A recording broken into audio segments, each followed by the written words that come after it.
Ve'ela mishpatim asher tasim lifnehem. Et voici les lois que tu devras disposer devant eux.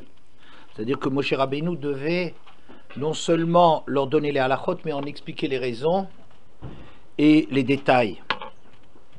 Rashi dit ve'ele hamishpatim, et voici les lois que tu placeras devant eux.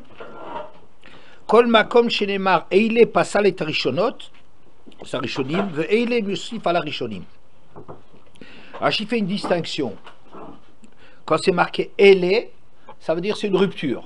Ça veut dire c'est ce qu'il y a avant, c'est une chose, et maintenant on commence un nouveau chapitre, eile hamishpatim. Mais quand c'est marqué comme ici, ve'ele hamishpatim, ve'ele, ça va rajouter sur ce qui précède. Et qu'est-ce qui précède? Ma harishonim misinai af elu misinai. Et qu'est-ce qu'on rajoute? Sur quoi est-ce qu'on rajoute? Qu'est-ce qui précède? Dans Yitro, c'était Matan Torah. Donc pour nous dire que de la même façon que dans le Sinaï, on a reçu toutes les lois, ve'ela mishpatim aussi, ça vient du Sinaï. Alors, c'est un tout petit peu difficile cette histoire-là. Pourquoi? Parce que il est évident que tout ce qu'on a reçu, c'est du Sinaï. Comme on voit dans, par exemple, dans Ma'inyan Sinaï Etzel Shemitah, Shemitah Etzel Har Sinaï, on a donné tout le détail dans Parshat Behar de les principes et les détails et les moindres finesses de la paracha de la Shemitah. Comme ça a été donné au Sinaï, c'est pour nous dire que tout ce qui a été donné, toutes les mitzvot ont été données au Sinaï. Donc les mishpatim aussi, ça fait partie des 613 mitzvot, et donc c'est évident que ça vient du Sinaï. Et pourquoi est-ce qu'on aurait imaginé que les mishpatim, ça ne vient pas du Sinaï? Ça c'est un petit peu difficile, c'est évident, les mishpatim, pourquoi ça ne viendrait pas du Sinaï? Parce que ce serait peut-être simplement un code civil ou un code pénal, c'est-à-dire des lois, un ensemble de lois que l'on aurait, qui ne fait que gérer de la société. Ben non, ça vient aussi du Sinaï. Ça vient aussi du Sinaï.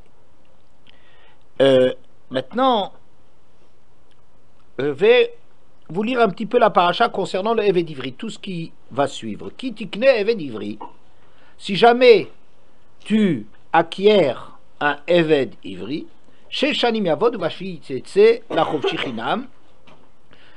ans, il travaillera, la 7e année, il sortira libre et gratuitement.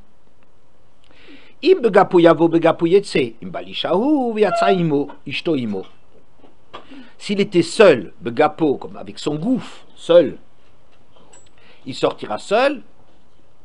Si par contre cet esclave avait une femme, cette femme, elle sortira avec lui. Rashi, qu'est-ce que ça veut dire cette femme sortira avec lui? On ne parle pas que la femme était esclave, on parle que lui il est esclave, mais de là on apprend que quand quelqu'un acquiert un esclave hébreu, il est obligé de nourrir la famille de cet esclave, sa femme et ses enfants, et donc quand lui deviendra libre, alors les obligations du maître envers sa famille s'arrêtent. D'accord?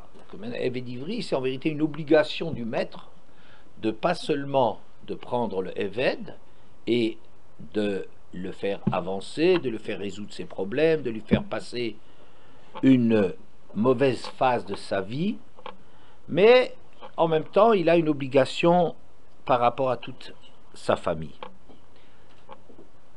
Im adonav yiten lo isha v'yalda lo banim ovanot, aisha viladeati eladonea vehu yetse vegapo. Si son maître lui donne une femme et qu'elle lui donne des fils ou filles, la femme et ses enfants appartiendront au maître, alors que lui, il sortira seul. Ça veut dire que si, explique Rashi, cet homme avait été marié précédemment, on peut lui donner, le maître est en droit de lui donner une chifra knaanite, c'est-à-dire une esclave non juive, et cet esclave, il va travailler doublement pour le maître. Il le sert pendant la journée. 2, il la nuit même, il lui fabrique des petits esclaves. Il lui donne une esclave non juive et elle lui fera des petits. Mais quelle est normalement la loi de cette femme et des enfants? Eh ben, c'est normal qu'il soit au maître. Pourquoi? Parce que c'est une esclave non juive. Donc il n'est même pas marié avec elle. C'est un droit du maître de lui donner une esclave pour qu'il ait des enfants avec elle. Mais comme la mère n'est pas juive, donc cette femme n'est pas mariée avec lui. Il est juste là pour avoir des enfants avec elle. Et ses enfants aussi, ils suivent le din la halacha de la femme. Les enfants d'après la mère. Et donc c'est des non-juifs. Donc il devra les laisser quand il sortira. D'accord? Ve'im amor yomar ha'eved ahavti et adoni et ishti vet banai lo etze chofshi. Et si jamais cet esclave il déclare j'aime mon maître, ma femme et mes enfants, je ne veux pas sortir libre. Il s'est attaché à cette femme non juive qu'on lui a donnée. Il aime le cadre de vie qu'il a chez ce maître et il tient à ses enfants. Il veut rester. Vigisho adonav el Elohim vigisho el adelet o el amzuza veratsa adonav et ozno bamartzia vavadol olam. Son maître alors l'approchera, l'amènera au tribunal et celui-ci l'amènera à la porte ou au poteau. Mezouza, c'est les poteaux sur lesquels on fixe ça. Mezouza, en vérité, c'est un poteau. C'est les deux poteaux qui encadrent la porte. Donc il l'amènera ou à la porte ou à la mezouza et lui poinçonnera son oreille, bamartsea, avec un poinçon, vavadol olam, et il le servira. Le olam, ça veut dire non. Jusqu'au Yovel, très bien, jusqu'aux 50 ans, il y a des cycles de 50 ans, et aux 50 ans, de toute façon, il sortira libre. D'accord? Voilà. Alors, il y a beaucoup de questions qui se posent là-dessus. Il peut être après un évêque chez quelqu'un d'autre? Non. 50 ans, ça y est, évêque Non, il pourra après, dans la deuxième, dans le nouveau cycle de 50 ans, il pourra de nouveau se vendre comme esclave. Alors, il y a plusieurs choses qui sont curieuses. Un, c'est que même si on dit Ve'eilea mishpatim pour rattacher les mishpatim qui remplissent, dont la sidra est pleine, c'est quand même étonnant que l'exemple qu'on a choisi, c'est un esclave. Ils viennent sortir de l'esclavage, alors on dit maintenant, mais vous serez pas des nazis, vous serez pas des Égyptiens, quoi. C'est un peu bizarre, quoi. C'est ça la première chose qu'on parle, hein. C'est comme si on disait par exemple aux Juifs qui sont sortis des camps de concentration, on va leur dire maintenant quand vous aurez des camps de concentration, voilà la façon juive de traiter ce problème. Enfin zut, la première chose quand on sort de l'esclavage, c'est pas de penser à ce que nous on va aussi être des maîtres, seulement il faudra qu'on traite mieux nos esclaves qu'avant. C'est obscène, c'est grossier avec tout ce qu'on a souffert en Égypte. C'est obscène de parler, on va, comme ça il faut traiter les esclaves. Ensuite, le din de l'esclave, c'est un din qui n'existait qu'à l'époque où le Yovel était Kayam. Ça veut dire tant qu'on tenait cette halakha de la sortie aux 50 ans avec le Yovel, et les terres qui retournent à leur maître, c'est les halachot et les terres qui sont en friche, oui, du Yovel, en plus de la friche, si vous voulez, de tous les 7 ans de la Shemitah. Après 49 ans, la 50e année, c'est une année de Yovel. Yovel, c'est les 50 ans. Il y a de nouveau une année qui suit la Shemitah et qui va être une année où les terres devront être à l'abandon, où on renonce aux dettes, où les terres, en plus, dans la Shemitah, reviennent, dans le Yovel, les terres reviennent aux propriétaires, à la famille du propriétaire, si celui-ci est mort, qu'il avait au début du Yovel, n'est-ce pas? Les terres retournent à leur propriétaire initial et les esclaves juifs sont libérés. D'accord? Bien. Alors, pourquoi on parle comme exemple de Mishpatim, on introduit les Mishpatim avec les Eved Ivri? C'est un problème qui est local, qui est temporel, c'est temporaire. Ça n'existe pas dans toute l'histoire. Et puis, il y a tellement d'halakhot importantes ici, les chomrim, les dégâts, hein, les lois de la garde, le prêt d'objets, le prêt d'argent. Il y a des problèmes des pauvres, le traitement des pauvres, l'idolâtrie, les tribunaux. Il y a tellement de problèmes intéressants dans cette paracha, essentiels, et qui ont lieu dans toute l'histoire. Qu'est-ce qu'on a choisi, cette petite histoire du Eved Ivri, hein? En plus, Rachid dit que l'esclave dont on parle ici, c'est quelqu'un Hanimkar Bignevoto. Il y a deux façons dont on peut devenir esclave juif. Lesquelles, mesdemoiselles? Il y a deux façons d'avoir un esclave juif. On a volé. Un, il a volé, mais est-ce que ça suffit qu'il a volé? Il doit rendre. Il a volé, il n'a pas de quoi rendre. Oh, il a volé, il n'a pas de quoi rendre, alors il devra travailler pour rendre la somme qui reste due. D'accord?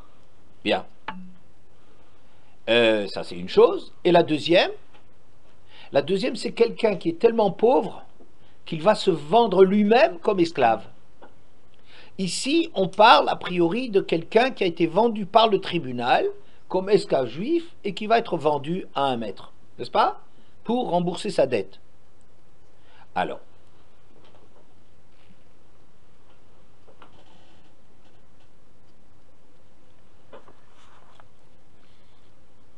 le Shem Mishmuel, c'est un grand commentaire chassid, dit la chose suivante. C'est bizarre qu'on ait appelé cet esclave Eved Ivri. On se serait attendu à ce qu'on appelle Israël. Parce que Ivri, a priori, quand est-ce qu'on appelait les Juifs des Hébreux? Ça correspond à quelle période de l'histoire, hein? En Mitzraïm, mais ça va plus loin.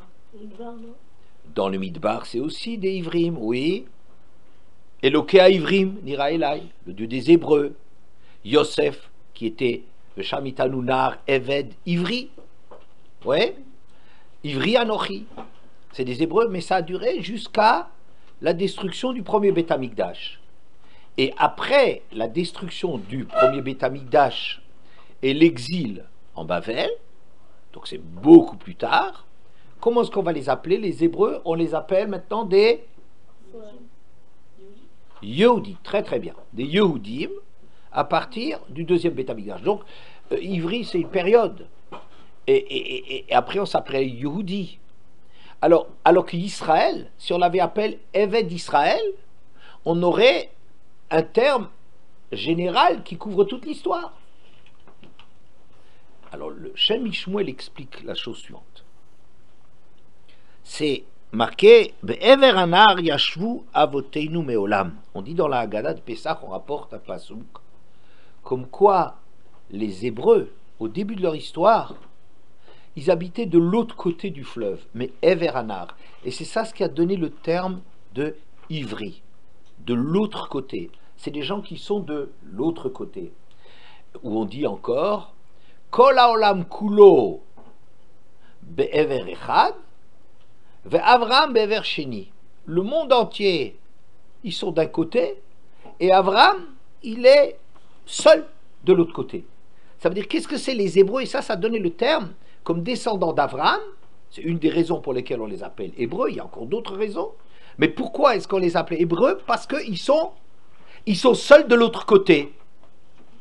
Vous comprenez? Ça veut dire, les Juifs, ils ne sont pas comme des goïms. Ils sont des gens qui sont capables d'être tout seuls.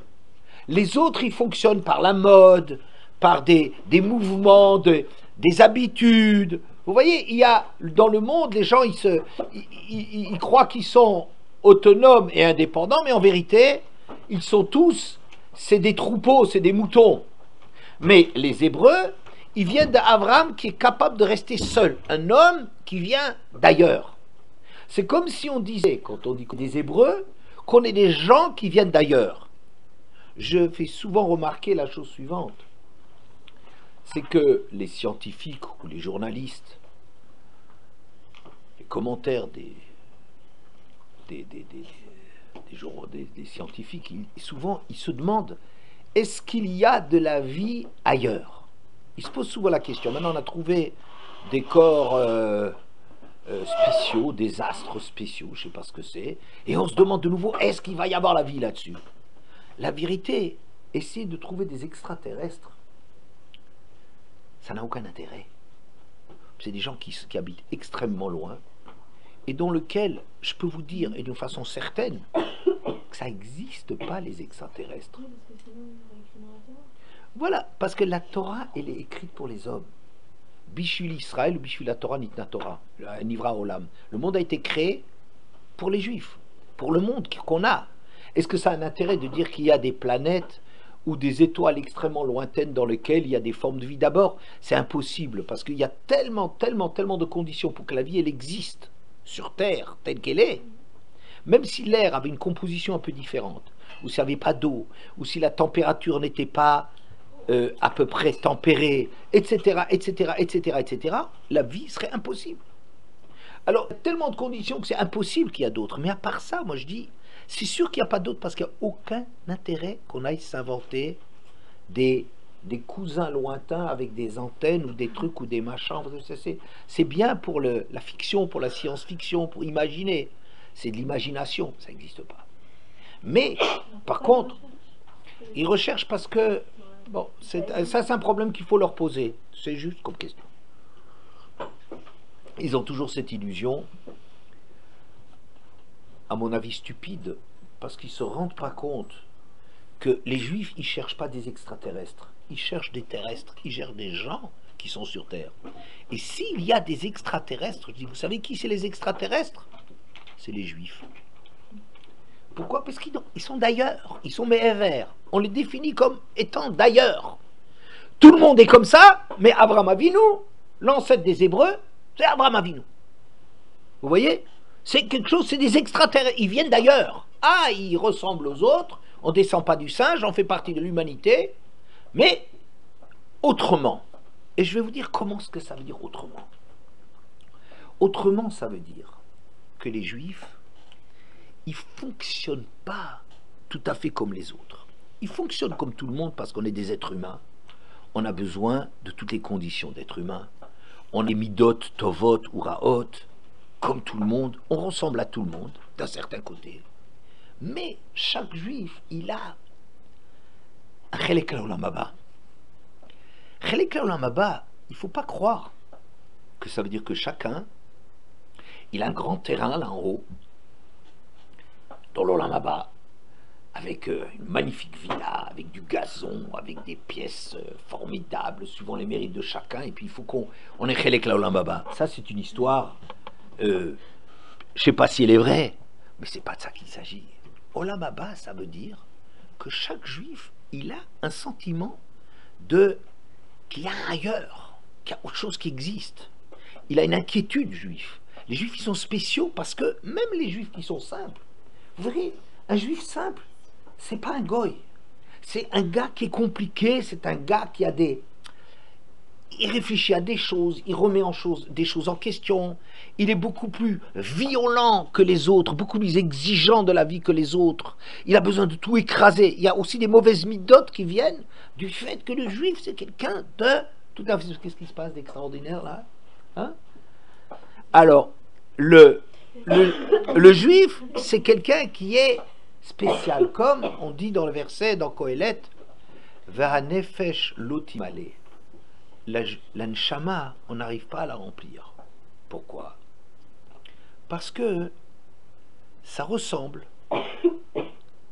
à la fille d'un roi qui s'est mariée avec un paysan.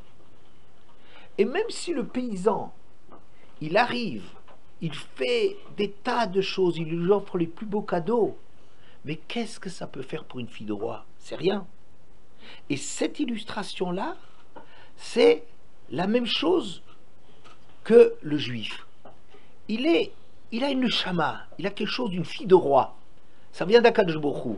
C'est un terrien, c'est un paysan, c'est quelqu'un qui est comme tous les hommes, mais il a quelque chose d'ailleurs. Vous voyez? Ça, le travail, c'est... Et quand il fait des mitzvot, et quand il étudie la Torah, quoi qu'il puisse faire, c'est très peu de choses pour elle, pour la neshama, qui est une fille de roi.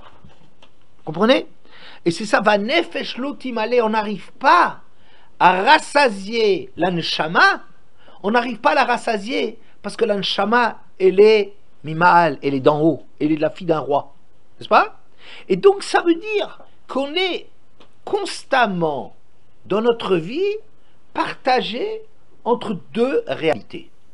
Il y a une réalité matérielle, chacun il a un corps, il a des désirs, il a des pulsions, il a des envies, ça compte pour lui la kina, le ta'ava, le kavod, des mauvaises choses, tout ça, ça lui vient parce que c'est quelqu'un qui est dans le monde. Et comme il est dans le monde, il est soumis aux lois du monde. Un juif, c'est pas un être anormal. Ouais? C'est quelqu'un qui est normal, qui désire, qui a envie. Il a un corps. Et ça, c'est la partie Eved. Ça, c'est la partie Eved. Qu'est-ce que ça veut dire la partie Eved? La partie par laquelle il est soumis à ce que ça veut dire Olam Hazé. Oui? Mais il y a une autre partie de lui qui est ivri, ailleurs. Ce que j'appelle le Olam Haba. Ça veut dire un monde d'ailleurs. Des préoccupations, des désirs, c'est pas mort à l'intérieur d'un juif. Oui? Il lui suffit pas de lui donner tout le confort. Il suffit pas pour tuer le juif en lui. Pourquoi? Parce qu'il est travaillé par le fait, même des juifs qui sont simples et qui ont l'air de gens qui sont pas choutes comme ça. Eh ben, c'est pas comme ça. Vous verrez des juifs pas choutim, quand vous les voyez de près, vous vous rendez compte qu'ils veulent faire des mitzvot, ils veulent faire des choses, ils ont d'autres choses. Un juif, il ne fonctionne pas comme un autre. Et c'est pour ça qu'on n'arrive pas, dans l'histoire du monde, on n'arrive qu'à caser les juifs. Les juifs, c'est autre chose. C'est autre chose. Donc, cette paracha de Eved. Tous les juifs comme ça? Comment? Tous les juifs le sont comme ça? A priori, oui. Maintenant, de ça, on va parler. Mais a priori, c'est ça. C'est la définition d'un juif. Je dis Eved Ivri, c'est pas seulement le cas particulier de quelqu'un qui est un esclave. Non. Un esclave hébreu. C'est chacun dans le monde, on est Eved et Ivri. On est partagé, on est écartelé entre, d'une part, le fait qu'on est Eved du Olam Hazé, ça veut dire on est soumis à ce que ça veut dire Olam Hazé. Ouais. Pourquoi alors, maintenant, on m'appelle des... Ça n'a pas d'importance.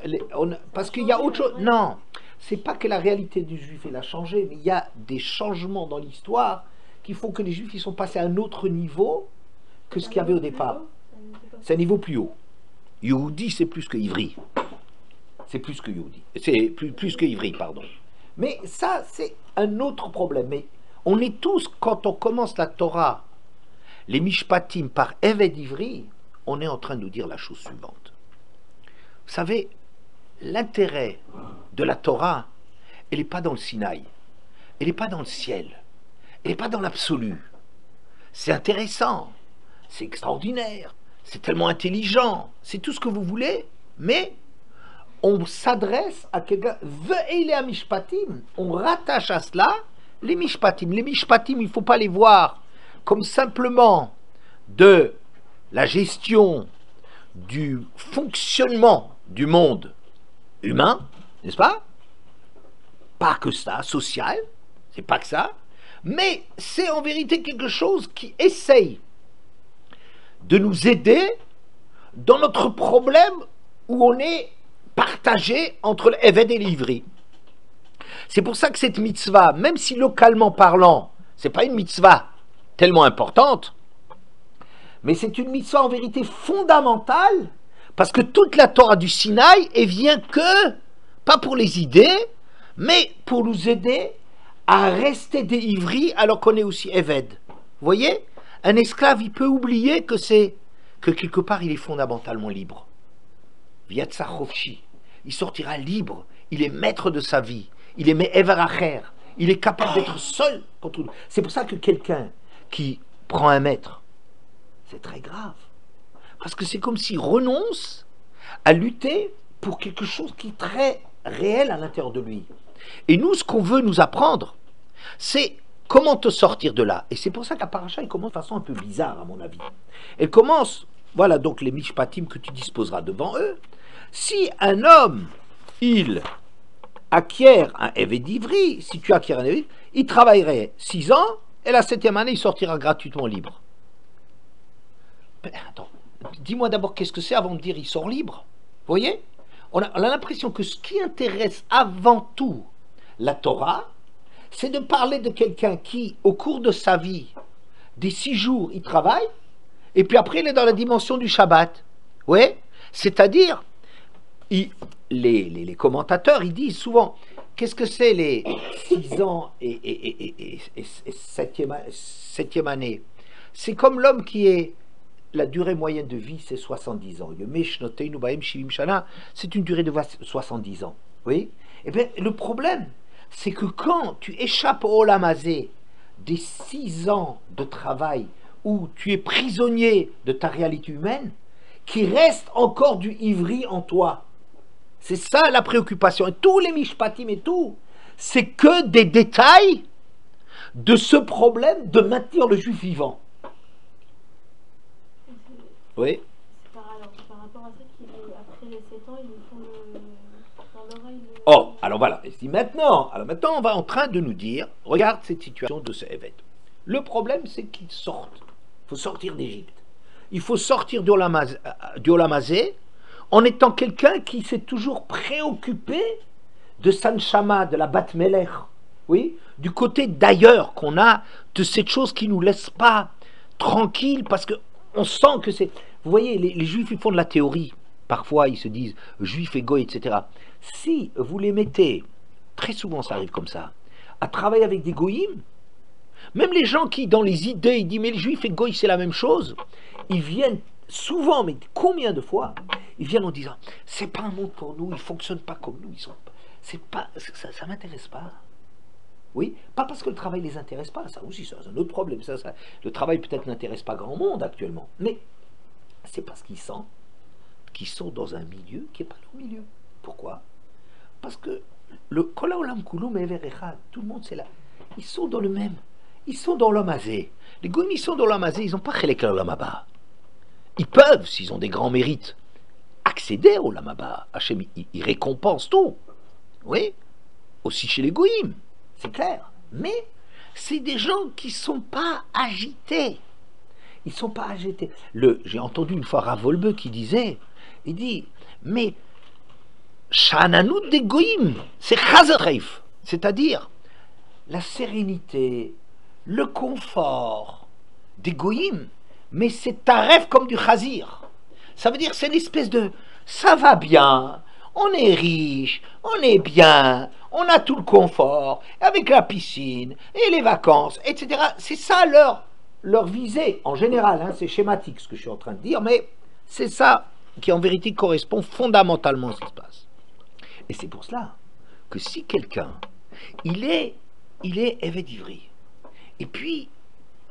et ça lui plaît, ça veut dire, il se marie avec les réalités du Olam Hazé, on lui donne une esclave non-juive, et il s'attache à cette non-juive, et il a des enfants, et puis il dit c'est mes enfants, ça veut dire comme si lui, en réalité, il suffit que biologiquement, il a mis ses enfants au monde et il s'attache.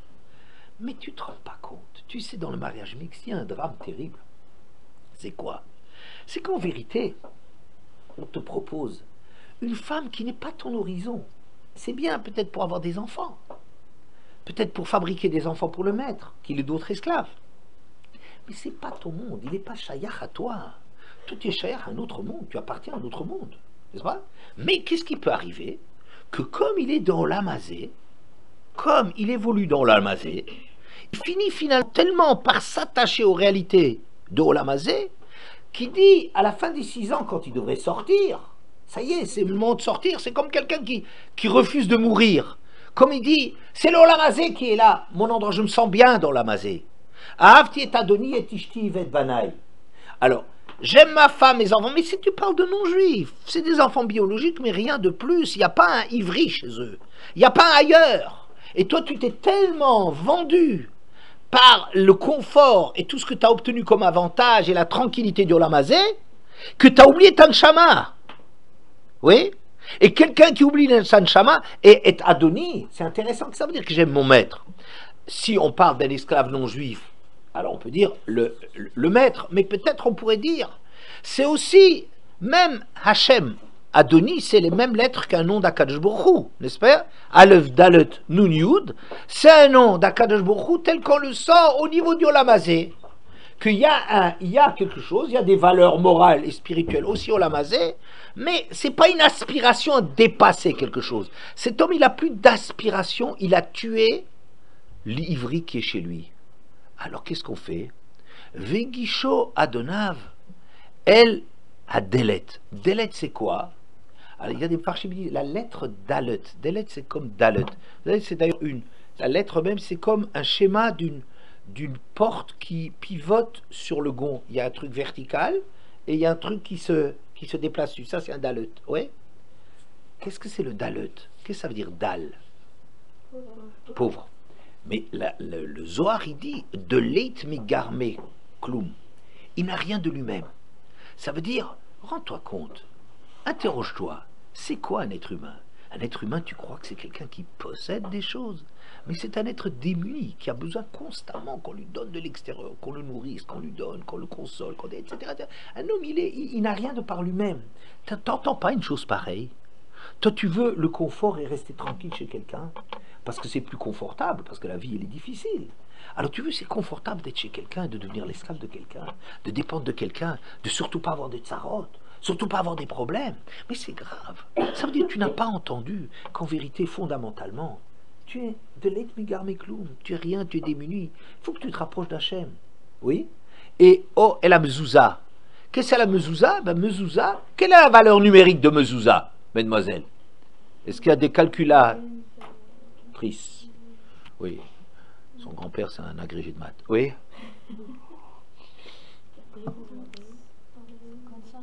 Comment?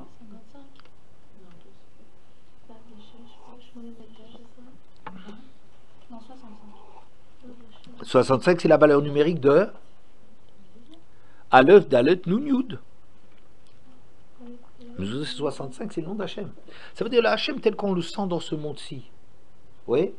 Alors on l'amène à ça. On lui dit, voilà, regarde les limites. Faut que tu veux pas sortir. Tu veux rester enfermé dans ce petit monde. Tu veux rester enfermé dans un monde dans lequel tu fais rien avec le fait que tu sens que tu manques de tout. Ça te fait pas prier vers Hachem. Ça te donne pas une aspiration à autre chose. Oui? Tu te contentes d'un petit monde comme ça, même religieux, même athée bien. Les goïms aussi sont des gens, parfois qui sont des gens très bien. C'est ça ce qui te... Alors, il lui poinçonne l'oreille. Ça veut dire, tu n'as pas entendu que la leçon du Sinaï, c'est quoi?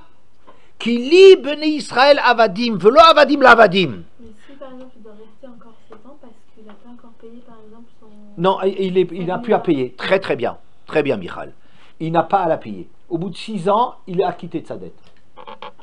Très bien. C'est juste, tu me diras, ben c'est pas juste. Si, voilà. Mais il est acquitté de sa dette. Au bout de 6 ans, il sort. Et on compte par quand? C'est-à-dire les 6 ans, on les compte... Par rapport à lui-même, au jour où il a été acquis. Le jour où il a été acquis. C'est-à-dire que si par exemple il était en Hadar, il était... c'est-à-dire le Hadar 6 ans après, Voilà, exactement. Tout à fait. Tout à fait. Alors... C'est pas par rapport à la Shemitah, il y a ça. Mais la Shemitah, c'est dans le monde. Ça veut dire que la Shemitah, c'est des années qui sont fixes, qui ne dépendent pas de toi. Alors Yovel, c'est aussi par rapport à lui-même. Non, alors très bien. Le Yovel, c'est pas par rapport à lui-même, mais si quelqu'un était esclave, et pendant les années d'esclavage, il y a le Yovel qui arrive, il est aussi libéré. Il est obligé d'être libéré? Il est obligé d'être libéré. C'est comme qu'il a fait 50 ans. Voilà. Alors pourquoi? Ça veut dire que c'est pas juste. Non, tu as raison, mais ça veut dire que chacun, il a des problèmes. Hachem, il le met au monde dans un cadre qui correspond aux choses qui... Pas tout le monde, c'est le même schéma. Pas tout le monde a les mêmes problèmes à résoudre. Oui, il y en a par exemple qui sont dans les villes refuges.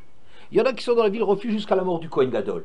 Alors il y en a qui restent là, ça voudrait dire peut-être 2 jours, et 2 jours après qu'ils soient rentrés dans la ville refuge, ça y est, il sort, ben ça marche, c'est fini, c'est pardonné. Hein? Et il y en a qui doivent rester, qui meurent même là-bas et que le Yovel n'est pas arrivé, la mort du Kohen Gadol n'est pas arrivée, tu vois? Bon, qu'est-ce que je voulais dire? Que Igisho veut commencer venir ça d'un homme Martsea. Martsea, disent les commentateurs, c'est 400. La valeur numérique. Même Resh Tzadeh Aïn, c'est 400. Ça vous rappelle quelque chose, 400?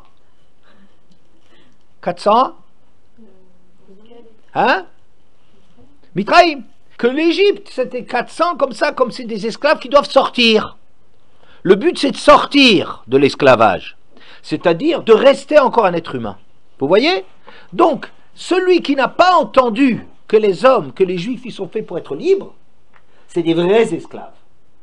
Alors maintenant, il y a la Gemara, c'est plusieurs Gemarotes qui sont compliquées et qui parlent de 4 situations de ce Eved Ivri.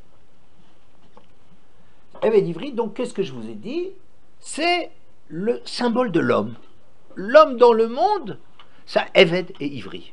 Et qui doit toujours essayer de maintenir vivant à l'intérieur de lui le fait qu'il soit un Ivri. N'est-ce pas? C'est simple ce que je dis. Hein? Et toute la Torah, elle vient que pour ça. C'est pour ça que Elia Mishpatim, il est lié. C'est ça l'intérêt de la Torah, c'est de parler comment tu restes juif. Toutes les lois, elles veulent seulement maintenir en toi vivant le Ivri. Hein? Bien. Il y a 4 catégories. On peut déterminer. 1, le Talmid Chacham. Le Talmid Chacham, il voit le Gehinam, mais ça ne le touche pas. Il n'est pas brûlé par le Gehinam. Ensuite, il y a des pochés Israël. Pochés Israël, poché, pshia, poshéa. Les pochés Israël, c'est quoi? C'est les mauvais juifs. Alors, les mauvais juifs, en vérité, les mauvais juifs, c'est pas tellement simple de parler des mauvais juifs. Pourquoi? Parce qu'un juif, même quand il est assimilé, ça ne veut pas dire que ça ne travaille pas quelque part. Il y a quelque chose qu'à l'intérieur de lui-même qui peut rester vivant. Donc, qu'est-ce qu'on dit? Que poché Israël, Meleim mitzvot karimon, que pelach harimon rakater, les gens qui sont vides même chez toi, qui respectent pas tellement la Torah et les mitzvot, sont des gens qui en vérité sont pleins de mitzvot comme la tranche de grenade. C'est-à-dire comme il y a des grains, plein de grains, même un juif qui peut être rek, qui peut être vide de mitzvot, il est en fait plein de beaucoup de choses. Alors ceux-là, ils voient le Gehinam, et, dit Tosfot, ils sont, leur figure, elle noircit ou elle rougit par le Gehinam. Ils ne sont pas brûlés par le Gehinam, mais le Gehinam, il a quand même quelque chose qui les brûle. Et de quoi s'agit-il? C'est un verset dans Tehillim qui s'appelle Ovre be'emek abacha mayan yeshitihu gam brachot yate more. Voilà. Ce Ovre, ce qui passe dans la vallée des larmes, on décrit comme ça le monde, la vallée des larmes. Ouais, c'est une difficulté, c'est un truc, mais ça parle encore d'autre chose. Ovre eilu bene adam she ovrim al rotzono shel HaKadosh Baruch Hu, ceux qui transgressent la volonté d'Hachem, ils ne respectent pas les mitzvot. Emek abacha, Emek, la vallée. Mais Emek, ça veut dire le Hamik. Chez Ma'amikim, laim Gehinam. Ils creusent le Gehinam. On appelle ça Habacha, des larmes. Chez Bochim ou Moridim de Ma'ot que Mayan chez le Shitin. Ils pleurent et déversent des larmes comme dans le Misbéar que ça coulait le sang par le vin. Il coulait par des chitim comme ça. Ils pleurent de cela. Et ensuite, ils reconnaissent que le dîne qu'on leur a donné est un dîne qui était valable. Alors donc, il y a cela. Deuxième catégorie. Troisième catégorie, c'est des gens qui ont effacé le fait d'être juif.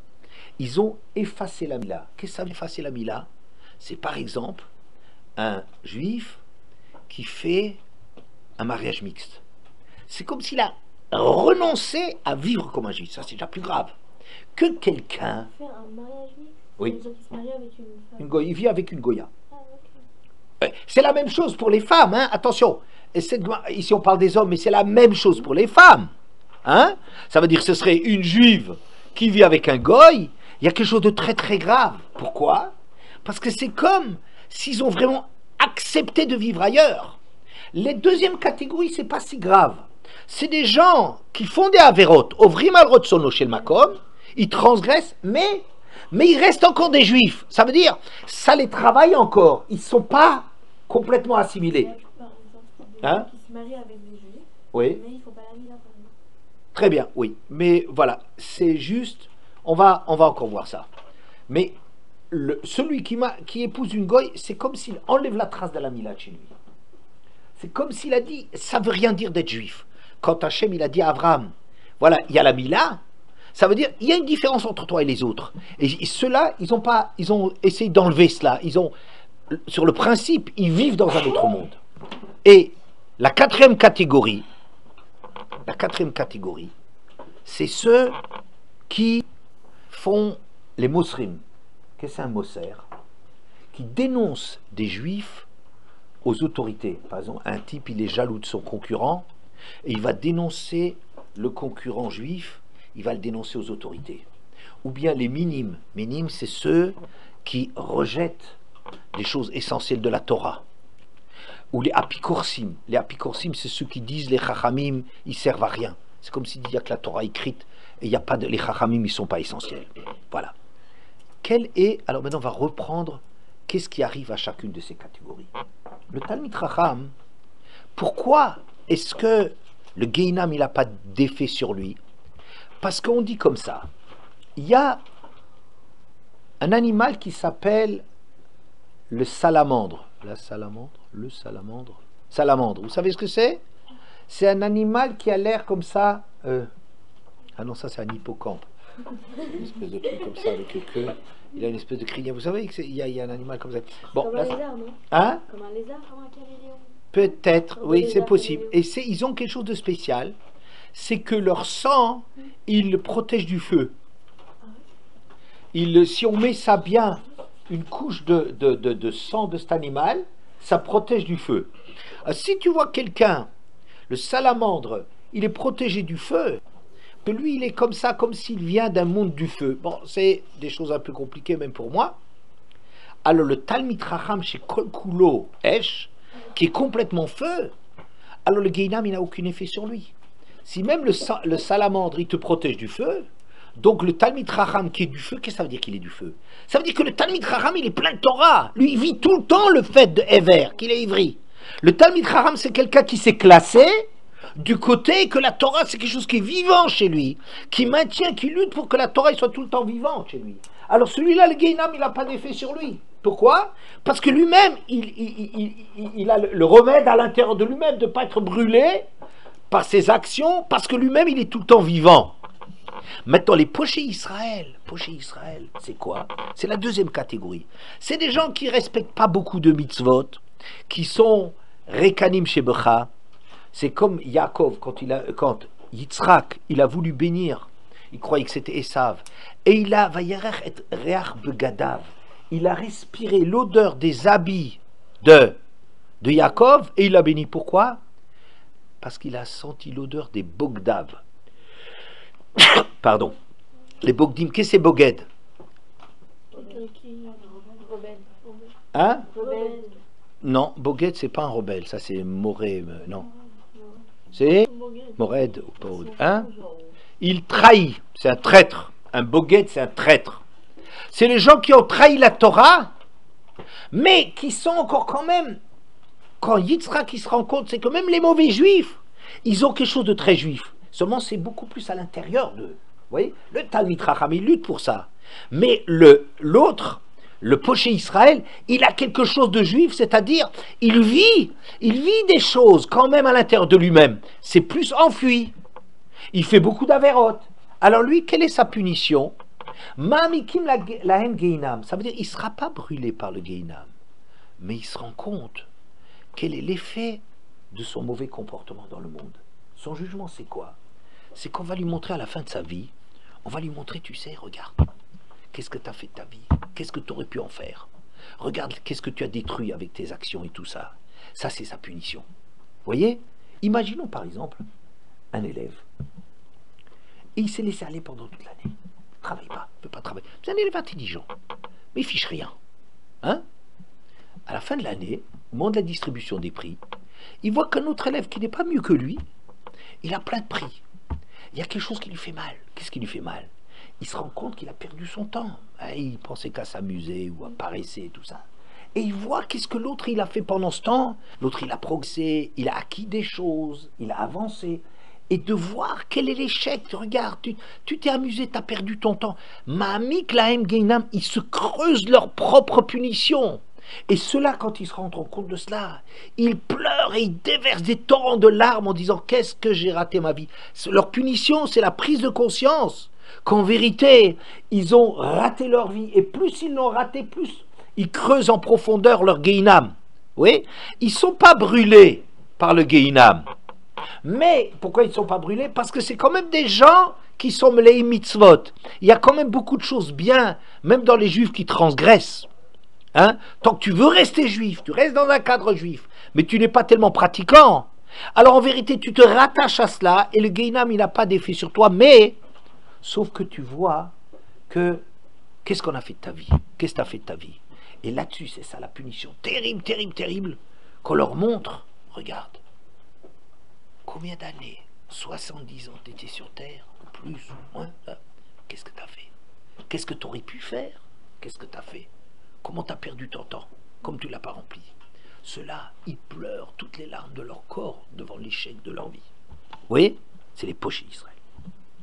La troisième catégorie, c'est encore pire. La troisième catégorie, c'est quelqu'un, Moshe Borlato, il a effacé trace de la Mila chez lui. Ça veut dire même Avraham Avinu qui prie pour tous ceux qui ont la Mila, il ne voit plus que c'est un juif devant lui. Il voit que ce gars-là, il a basculé en arrière. Il est revenu en arrière. Tout ce qu'Avraham Avinu il a construit, d'être ivri, d'être ailleurs, de donner du sens à sa vie, de se démarquer, de se détacher, de se différencier du Kol Haolam Kulo de tout le monde, qui sont des gens qui ne sont pas intéressés par de grandes choses. Il a fait le grand bond en arrière, celui-là. Même Avraham Avinu qui prie tellement pour les Juifs, il ne peut pas prier pour lui. Mais il y a quand même quelque chose qui va le sauver. C'est le chauffard du Yovel. Qu'Akadosh Baruch Hu, c'est lui, Afkata de Malkata, ça veut dire, c'est le roi qui va le libérer. Ça veut dire quoi? Ça, c'est un cri très très profond, qu'Hachem il doit chercher dans la profondeur de cette personne, qu'il y a quelque chose quand même qui est resté. Vous savez, c'est comme à Rosh Hashanah. Vous vous souvenez? Va'aya bayom hahu yitaka b'shofar gadol, uvahu ha'ovdim be'eretz Mitzrayim, vanidachim be'eretz Ashur.